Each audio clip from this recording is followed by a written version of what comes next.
actually recording from my room this time. Bit of a change for me. But I thought I'd share with you some gameplay that I had cooked up, as well as a match I actually didn't get to record, which was a super unique team. So I thought we're on show now. Why don't we just go over that first? So don't mind these two Pokemon. Let me just create a new team. So I played a match earlier on ranked where I actually got beat.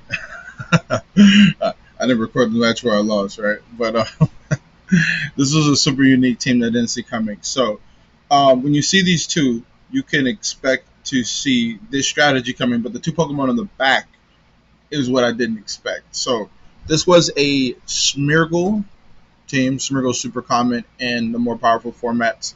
It has access to really ridiculous moves like Spore, Banful Bunker, Spiky Shield, Fake Out. It's a really fast Fake Out user.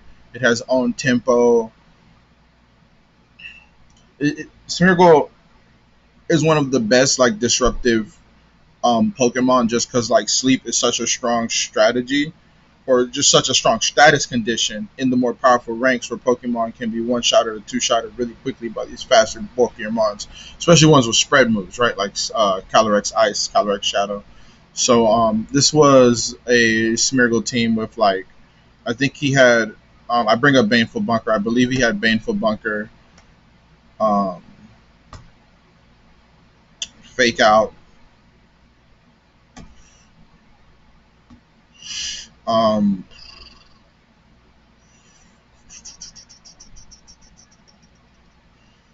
I did not actually get to see the two other moves here because the Smeargle was here to die, and you'll understand why when I bring up the second Pokemon. So this was a Muck, and this was a Lowland Muck with Power of Alchemy to absorb the Smeargle's Moody. So this was not on tempo Smeargle. The Smeargle I went up against was Moody. So Moody is one of those abilities that's so powerful they had to nerf a few generations back. They had to prevent it from it getting accuracy boosts as well as evasion boost. So like Smeargle would essentially like become like nigh unhittable sometimes in VGC matches, which is a problem, right? Because these super strong support moves like Spore, right? It's just putting everything to sleep.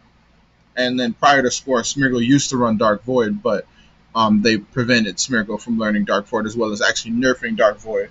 So, but yes, this Smeargle I didn't actually get to see the two moves. It just faked out and Baneful Bunker on two straight turns. It wanted to die for the Muck, so the Muck was clicking Minimize. So I believe this was a Minimize knockoff. Let's see. It was Poison Fang, I believe.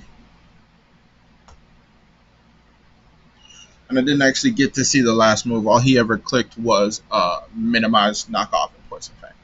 So this was the Muckhead got basically out of control. It was essentially why I had lost the game. Was the Muckhead when I actually outbulked it, but this was a rare case and scenario where the Muck actually we went to timer and the Muck won by HP, and it was super close. We were pretty much both at like 75%. It just was he was slightly higher than me because the Muck had leftovers. That I'm recalling the match, thinking about this set. This was and I actually did want to like kind of really just document this because this was a super unique team. I believe this was a Japanese player. I was playing super early in the morning, so there's no reason to see why this team was so innovative. The crazy innovation comes from the two Pokemon in the back. So he had a Darkrai. Darkrai and Calyrex were his two restricteds, CSR to be specific. And I did not actually get to see the moveset on this Darkrai because I one-shotted it the turn it hit the field. But I did get to see one move on it, which was this Darkrai had Psych Up. And this, I believe it was a Psych Up Calyrex as well with CSR.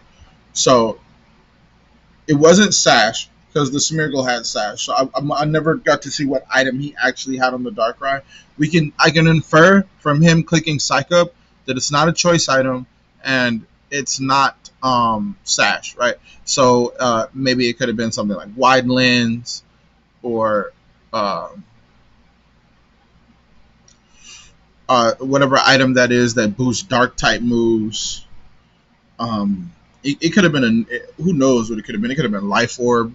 who knows what kind of Darkrai set he had actually cooked up, because and I don't even know how I got the one shot, because the Muk actually did get some Spadef boost on it, but my Ray was actually able to get the one shot on this Darkrai after it clicked Psych Up, thankfully.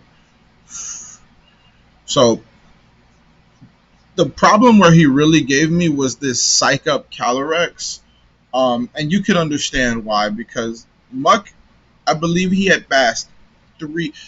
At first, when I saw the Muk, I'm saying, okay, he's going to baton pass, right?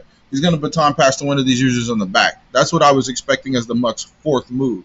But these Mons coming in and clicking Psych Up completely changed the game, because the Muk now never has to leave the field and is passing on this boost. So I was actually able to take down the Calyrex once it got a Psych Up, but only because I was actually able to boost in return and got lucky enough to actually knock it out, right? But this was a Psych Up, Psychic. This was the standard set, right? Aside from Psych Up, right? So Psychic, Astral Barrage, and Protect.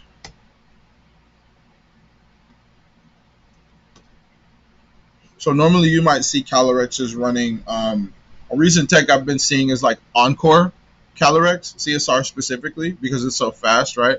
It can force Mons into just protecting if they dare protect in front of it to like try to reposition a partner and stuff like that. But this was an absolutely crazy over-the-top team, because I didn't even know these Pokemon learned Psych Up. I mean, it makes sense because it's a psychic type move that Calyrex would learn it, but Darkrai learning it was crazy. I was definitely expecting the Dark Void when he came onto the field, because I actually didn't have anything to stuff it. I had no Wide Guard.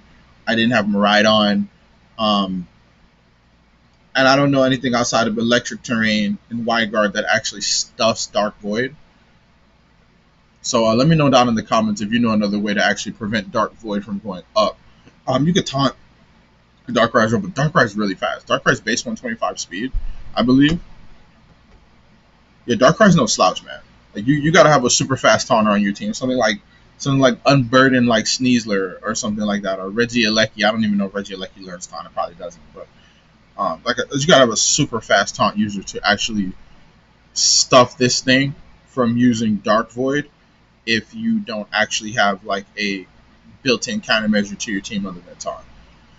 So I was really scared of the Void going up, but no, they psyched up, and they essentially outbulked me slightly with the Muk.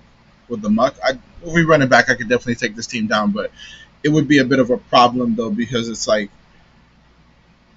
you're having to actually one-shot these Mons or just chunk them really nasty on the turn that they're going for the Psych Up, right? And they're fast. These are fast Mons clicking this Psych Up users. So like, they're going to copy these stat changes most likely before you're able to get them, unless you're using a priority Pokemon. Which, now seeing this in advance, I know that is a clear counter strategy. Hitting them with priority attacks before they can actually get the boost up to chip them. Because you're not going to just like throw a Draco into them and like pray every time, right? Like Draco can actually miss and stuff. So one-shotting these things or getting them off the field really quickly, roaring them even, could really help. Dragon Rush is a super crazy tech against this team. Nobody runs Dragon Rush because of the inaccuracy of Dragon Rush, but Dragon Rush actually has the added benefit of always hitting Minimize users and doing double damage. So if this team ever becomes meta, that's a clear counterplay. You could just come back to this video and check your boy Wild Trainer out, Professor Trainer for the tech. But let's get into this match here. So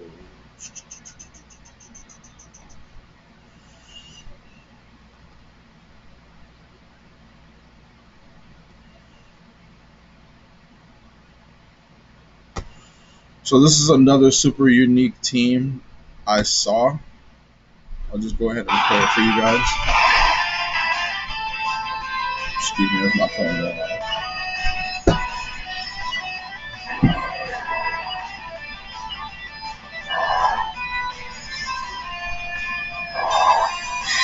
So this was turn 1. The Ursa protects. And one thing that I've been seeing, man, that I'm probably just going to stop throwing fake out in the Ursa users. is that everybody's running Terra Ghost Ursa Luna. It's insane. Like to just like if you ever able to reset fake out in front of it and threaten to fake out and pin it, it's just like they will blow a Terra to dodge a single fake out. Like this thing hits that hard that it is actually worth blowing Terra on it for that reason. So yeah, I'm not able to get fake out onto it. A little bit more chip. I'm just gonna hard switch Rillaboom here because I actually don't want to take a hit on my Incend from this Ursa just yet. I'm thinking about swapping in Eternatus, but I don't want Eternatus to take what's that move? That's super powerful move, man. Stronger than high horsepower. It's like the ground type close combat. Headlong Rush. Headlong Rush is like I didn't want to take a Headlong Rush from this thing right now, so big one goes. And this is my Grim. That's a strong Eternatus. And he goes for an EQ here, which is very interesting. He goes for the spread damage. The Reflect and the Intimidate as well as the grassy terrain is actually mitigating all of that damage from the EQ, but this Ursa Luna still can kick out massive damage with Facade or Headlong Rush here. So what I'm thinking now is I want to paralyze this Eternatus for future turns and actually fake out this Ursa Luna here. But now my memory's coming back to me and they Terra Ghost on this turn to actually just blow my they're gonna blow my Rillaboom up. Here. They're just gonna absolutely light them up.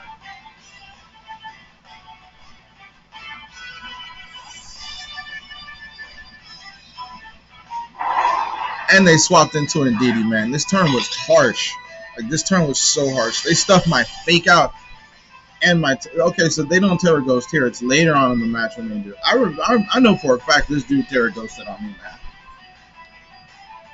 I think I get blown up here by the Facade. Yeah, it's gonna hurt. So I'm gonna pinch now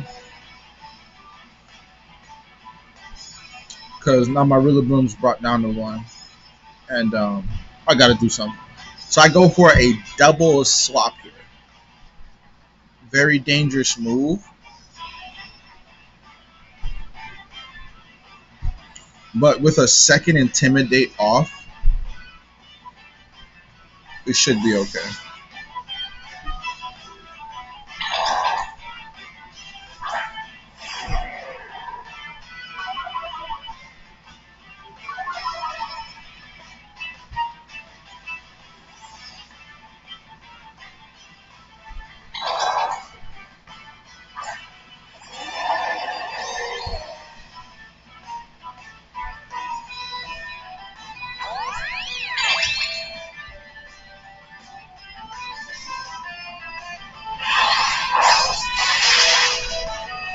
Woo!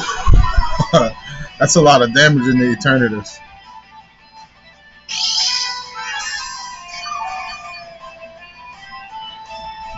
I am now questioning whether my Incend could live that, but I'm thinking it can. So let's see what I go for here. The Tailwind's up, so I'm most likely faster than this Ursa Luna now. I am going to go for a Cosmic Power and a knockoff. I want to remove this Indeedee from the board so that when Rillaboom does come back out, it's okay if it goes down because we'll have completely removed the Psychic terrain from the game. And you'll see why later on. And this is why, because they're packing a Deoxys in the back. So they go for a Follow Me anyways. So I'm going to boost in front of this Deoxys. I'm wishing I had gone for Recover this turn because after seeing the Deoxys, I immediately know I need to pivot out this Eternatus. So I've been playing since Reg A, so I make sure I pack 2 Dark types because Psychic Spam is actually used to be popular in the game, and I always will respect Psychic Spam for how powerful it can be. There are a lot of good Expanding Force users in the game. People really don't respect Expanding Force. It can pick up a lot of damage on Eternatus right now.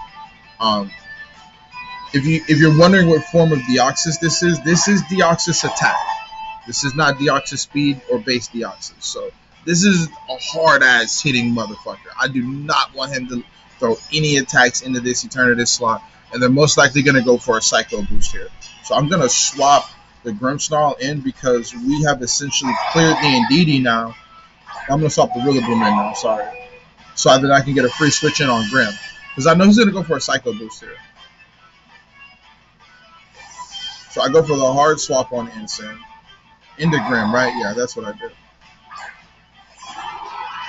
So that I'm able to get the Intimidate back off. So we take a Psycho Boost from it. That was a super cool animation, by the way.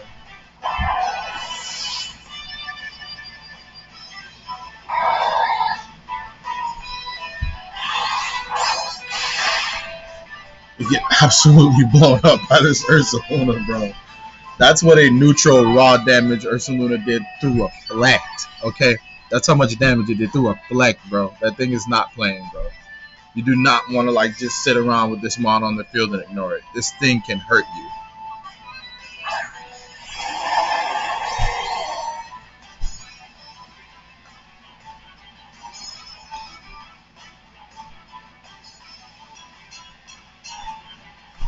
So what I'm thinking here, so they swap right there to remove the drop from the Deoxys. I would have just went for another attack, but to each its own. They go for a protect, so kind of wasted turn for me there, because I believe I tried to pick up the KO on Ursaluna here. Ursaluna, after a special defense drop, cannot take a Dynamax Cannon from Eternatus. At least not at 75%. I think at 90 it lives, the way I have Mind Strain.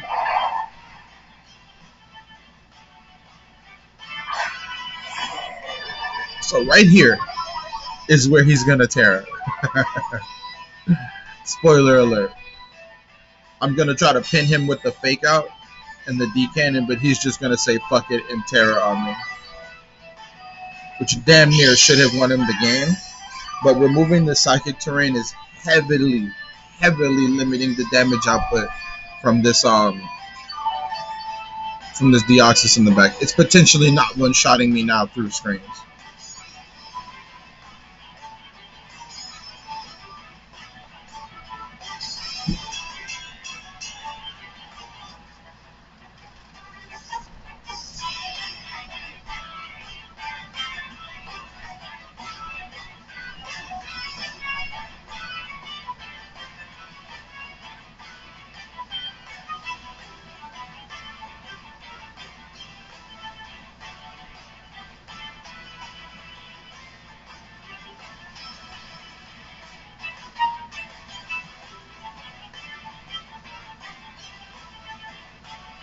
They thought about this shit for a while. They must not have wanted to Terra, bro. Because he took so long right there. I mean, you think it's an obvious play, right?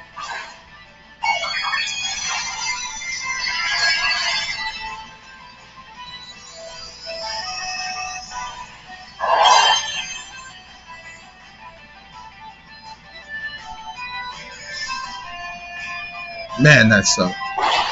So they get the tailwind off with the Tornadoes. And they go for another EQ, man. Like,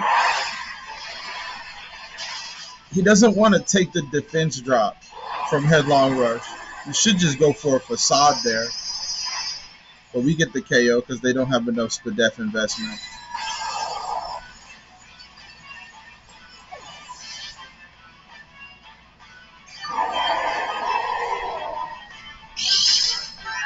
And that's the thing about those more faster Ursalunas is that they have to run a little bit of speed investment to actually outrun shit.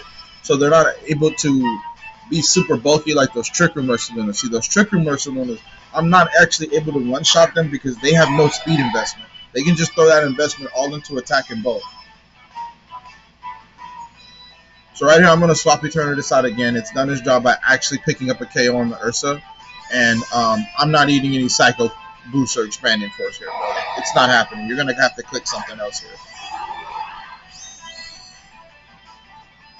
He goes for the Expanding Force into the Eternatus slot, but I swapped Grim in. Bleak Wind misses. Incineroar.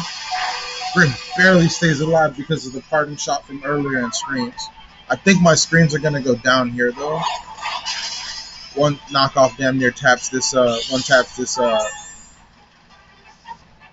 Deoxys just had Sash, so that's the only reason why I didn't actually go down.